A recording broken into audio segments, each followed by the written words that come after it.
Hello and welcome to NewsClick.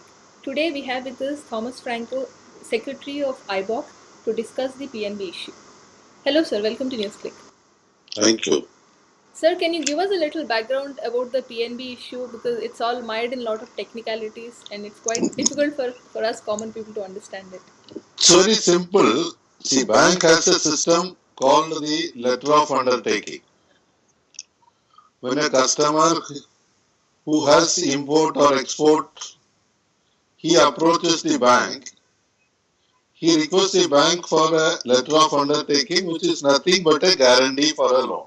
That guarantee is issued to a foreign bank branch, based on which that particular bank will give the borrower loans abroad. These loans are cheaper abroad, so people prefer to go. Sorry. People prefer to avail the loan abroad because the interest rate is cheaper there. Here, the procedure for issuing a letter of undertaking is that the bank will get adequate security, either in the way of deposits or in the way of collaterals. Normally, it is issued for a period of 90 days. So within that 90 days, the borrower abroad, the same customer who has companies abroad, or another company which is supplying goods to this person who is in India, he will repay the loan to the bank which is abroad. Then the LOU gets cancelled. Now, here in the case of the Punjab National Bank, what mistake has taken place or what fraud has taken place is that many LOUs have been issued in the month of February 2017 without taking any security from the customer. Though this borrower, Mr. Nirav Modi, has an account with a credit limit of around 1,000 crores, that loan account was not utilized. No security was taken, no collateral was obtained, but a particular officer, in collusion with another two officers, has issued only a SWIFT message. SWIFT is nothing but Society for Worldwide Interbank Financial Transactions. That is a electronic system through which communication between banks take place. The normal procedure is once an LOU is sanctioned to a particular customer, a SWIFT message will be sent to the foreign bank from here, which will be a coded message, which will have all the details of the guarantee. For whom it is given, the credit worthiness of that borrower, what kind of business he is doing, and for what purpose this guarantee is given. So once that message is received at the other end, the code is verified, and if it agrees, that particular bank will take it as legal and it will provide credit to that particular customer abroad. Now suppose it is for 90 days. Within 90 days, if he pays back to that particular bank, there is no liability for the Indian bank which issued the LOU. The period is over, it ceased to exist. But in this particular case in February, I understand there are 5-6 transactions which are SWIFT messages sent by Punjab National Bank, Bombay, to foreign countries, to foreign branches of Indian banks itself, based on which that person has been given a credit, and this LOU has been issued for a period of around 345 days. Though there is a provision that in case of certain high value customers, depending on the type of transaction which is taking place, it can be given for 1 year also. So these particular LOUs have been issued for 340 to 45 days. None of them is due for what you call invocation. Only if the money is not paid at the foreign bank branch by end of February, those banks will invoke the guarantee from the Indian bank, that is the Punjab National Bank, which has issued this LOU, which is just a simple guarantee. First thing people have to understand is that as on today, there is no loss actually. There is only a notional loss. If these customers are paying back to those bank branches abroad in time, that is probably within February end, then the liability of the LOU gets cancelled and the Punjab National Bank may not lose any money. But if they don't pay, then those banks will invoke the guarantee and Punjab National Bank will have the liability to pay. This is a simple operation of an LOU and SWIFT. Sir, but we have also heard from newspaper sources, of course, nothing is very specific, but people are saying that this LOU, which has been given in February, was actually given to cover previously taken credit from abroad. It can be correlated that way. See, from 2011 onwards, this company has been enjoying this facility. So 90 days you take one LOU. After 90 days you come for another LOU. The same fund you are using you are recycling that fund. So what happens is, say for example, in 2011 for 200 crores LOU was issued. That person has availed the loan abroad. On the 90th day he pays 200 crores. And 91st day he is asking the PNB of India, Bombay, to again provide another LOU for 90 days, again avails that credit, or this time he asks for more. Instead of 200, he asks for say 300. So that way he might have been doing it over a period of time, increasing the limit. That is why now the limit has come to 11,400, out of which around 1,000 crore is only a credit limit.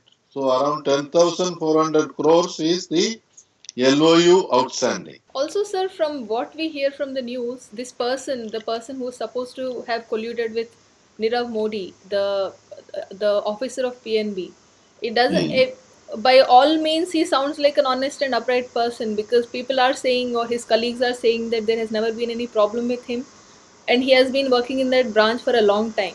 So, what is really the issue? Is it a fraud, or is it something that is taken for granted in banks, that happens in a normal course of time, that you trust this your customer, and then use these loopholes within the banking system rules?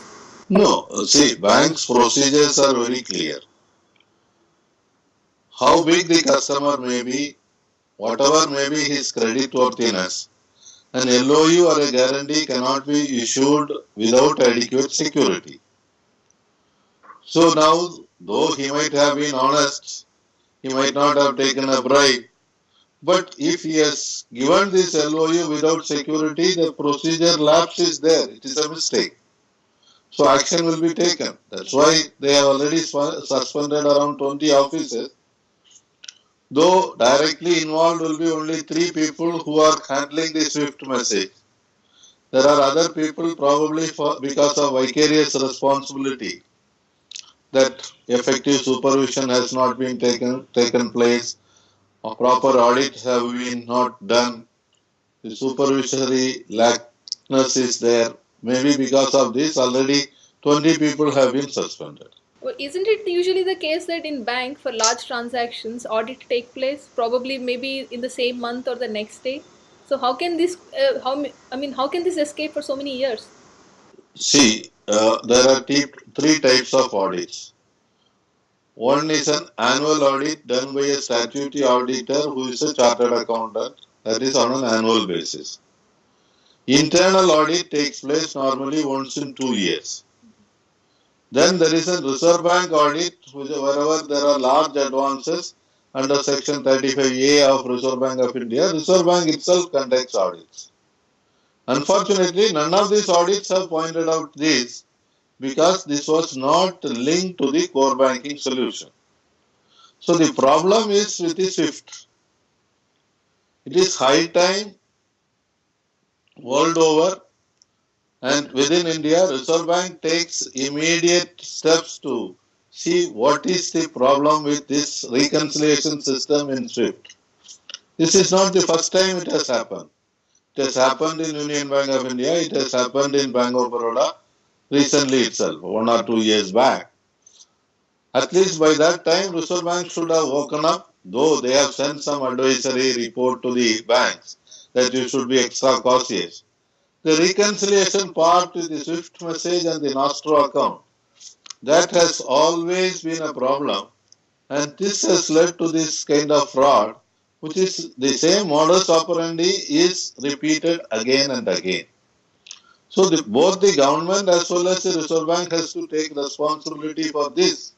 That why they have not been supervising, why they have not put in a better system of reconciliation, that is also to be answered. Sir, are you saying that the SWIFT transactions, when audit happens, the SWIFT transactions are not looked at? That the audit does not go through the SWIFT transactions and try to reconcile them with the existing core bank transactions? They will definitely have to go through, but what happens is, see, suppose I have issued a LOU for 90 days. It is in vogue, it is not overdue. When I go as an auditor, I may not see it as a big issue because no claim has come.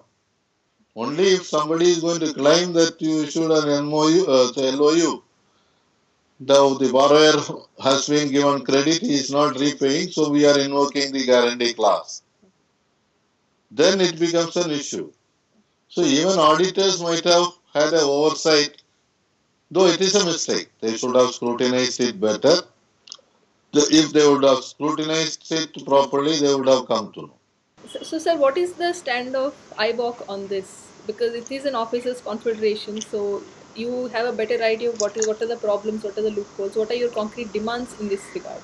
One, we should take stringent action against the officers who are colluded with the borrower. That should be a message. But there should not be a creation of a panic, saying that just because it happened in one branch of Punjab National Bank, there must be similar thing all over. That I don't think is a correct version. This is an isolated case which has to be dealt with very firmly.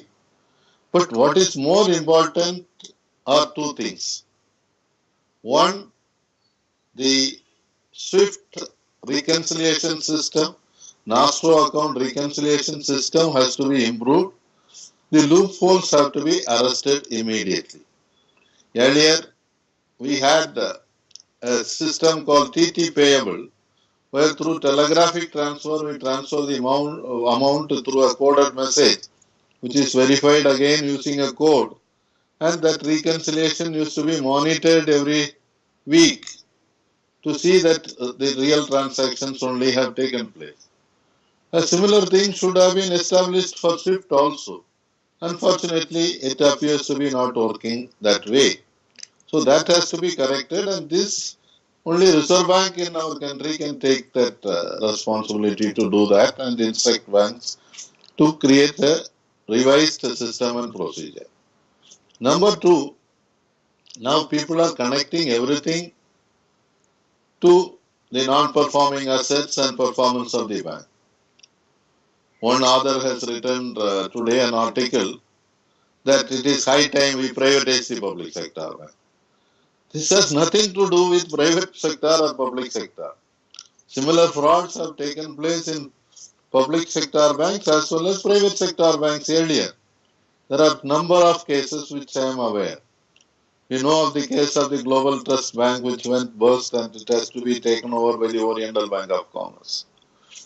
But today, the non-performing asset is something which has to be addressed quickly, for which whatever Reserve Bank of India is not doing adequate. More than this fraud, the biggest problem which has come to the banking industry is because of the announcement of the Reserve Bank of India a few days back that all the loans which are NPA for 180 days, they should be transferred to the NCLT. The NCLT already has more than 2000 cases which is pending with that, and it will find it very difficult to solve these cases quickly. But the most difficult thing for the bank is that when it is just a substandard asset, you have to create a provision for just 15%. Whereas the moment an NPA is transferred to NCLT, you have to create a provision of 50% because of the RBI guideline, which guideline itself is a wrong thing. Because these loans have been secured through collateral securities, there is every possibility that we will get back a considerable amount back. But this creation of 50% provision immediately will be affecting the banks, and all the Indian banks will go into losses because of just a change in the norms by Reserve Bank of India. So they have to have a relook, otherwise the banking industry will plunge into a crisis. So you think that instead of making these mindless rules, Reserve Bank actually should be more interested in enforcing the checks and balances within the banking system.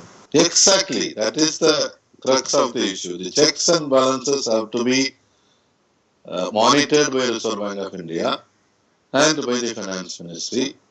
Another point here I would like to highlight is that, see, there are no board officer director or employee director in the banks. So whatever audit is taking place or reports are taking place, given, or the loan sanctions or waivers are done, it is all done in the boards where there is no transparency as on date, because there is no representative from the workman or officer, which is mandatory as per the law, which this government is not implementing. And Reserve Bank has a role there also. The board of director, which is an officer director or employee director as per the law, is to be appointed in consultation with the Reserve Bank of India. Banks have sent their recommendations, but they have been kept on hold for so long. And a government which talks about transparency is remaining opaque in this area. So immediately both Finance Ministry and Reserve Bank should intervene and appoint officer director, employee directors. Thank you for giving us this time, and we hope to get back to you on this issue in the coming few days.